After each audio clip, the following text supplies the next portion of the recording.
प्यारे बच्चों, आज के इस वीडियो में हम सैलाइन सॉइल की बात करेंगे।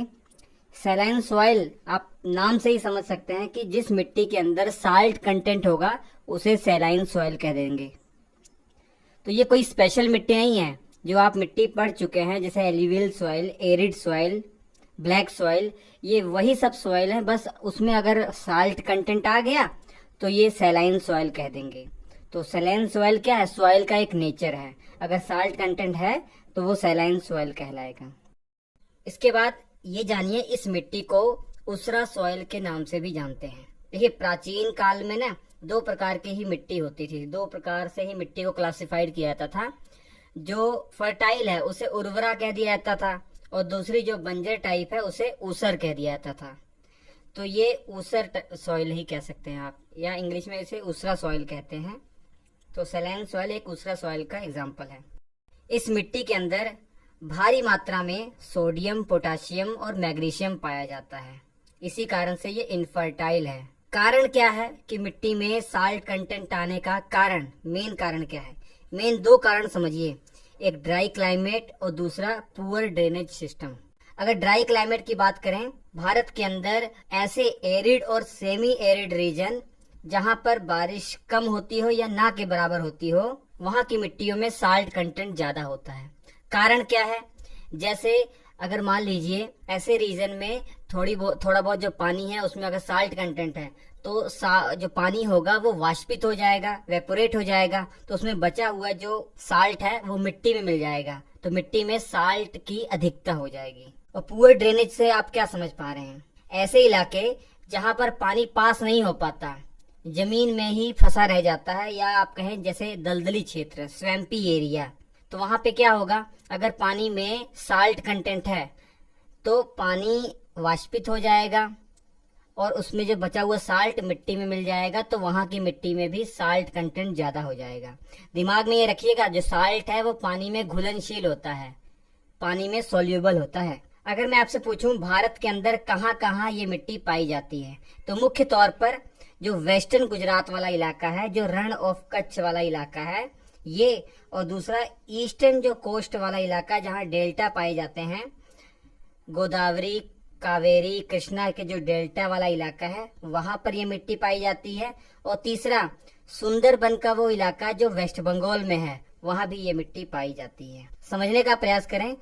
अगर बात करें वेस्टर्न गुजरात की या रण ऑफ कच्छ की बात करें, तो वहां पे जो साउथ वेस्टर्न मानसून आता है ना, उसके कारण साल्ट पार्टिकल की एक चादर सी बिछ जाती है उस एरिया में। साल्ट पार्टिकल की क्रस्ट की तरह एक डिपॉजिट हो जाता है उस एरिया में। किसके कारण? मेन कारण साउथ वेस्टर्न मानसून। तो आप तो कहेंगे सर, साउथ वेस्टर्न मानसून जो बारिश का पानी होता है उसमें तो साल्ट कंटेंट होता नहीं, तो साल्ट कंटेंट कैसे हो गया? देखिए प्यारे बच्चों, क्योंकि ये समुद्र के किनारे वाला इलाका है, जब अधिक बारिश होगी तो समुद्र का पानी भी तो इस एरिया में आ जाएगा। तो समुद्र के पानी में साल्ट कंटेंट होता है ना, तो वो साल्ट कंटेंट इस जमीन के, इस भूमि के ऊपर एक क्रस्ट की तरह बिछ जाएगा। तो ये मेन कारण है रण ऑफ कच्छ वाले इलाके में साल्ट पार्टिकल के आने का। तो वहां की मिट्टी साल्टी मिट्टी हो जाती है, सैलाइन सॉइल हो जाती है। दूसरा, डेल्टा और सुंदरबन वाले इलाके देखिए, तो ये भी तो समुद्र के किनारे हैं। समुद्र का पानी जब इस इलाके में अंदर आ जाता है और यही फंसा रह जाता है, तो समुद्र के पानी के जो साल्ट कंटेंट है वो भी इस जमीन का हिस्सा बन जाते हैं और यहाँ की मिट्टी साल्टी मिट्टी हो जाती है या सैलाइन सॉइल हो जाती है। तो ये तो समझ में आ गया। इसके अलावा प्यारे बच्चों, आपको जानकर हैरानी होगी कि जो जलोढ़ मिट्टी वाले प्रदेश हैं, मुख्य तौर पर ऐसे क्षेत्र जहां सिंचाई बहुत ज्यादा की जाती है, बहुत अधिक मात्रा में सिंचाई की जाती है, स्पेशली जो हरित क्रांति वाले क्षेत्र है ना, वहां भी साल्ट कंटेंट आ जाता है, मिट्टी में साल्ट आ जाता है। वहां कारण क्या है?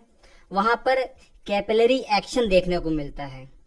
तो मुख्य तौर पर ऐसे रीजन जो ड्राई क्लाइमेट वाले रीजन है ना, तो वहां पे कैपिलरी एक्शन देखने को मिलेगा।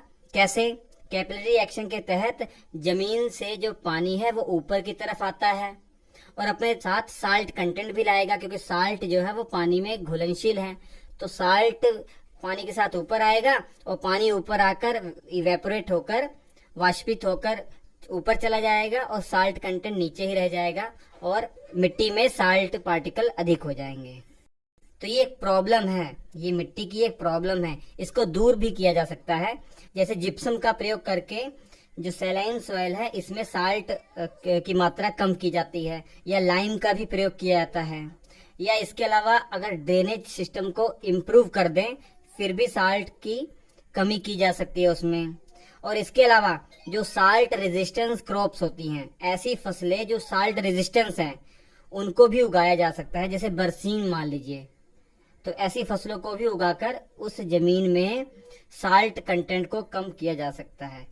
इसके अलावा लीचिंग ऑफ सॉइल के कारण भी साल्ट की मात्रा कम की जा सकती है, क्योंकि लीचिंग ऑफ सॉइल से क्या होगा, अधिक मात्रा में पानी से जो साल्ट कंटेंट होगा पानी में घुलनशील होकर पानी के साथ बह जाएगा या जमीन के नीचे चला जाएगा।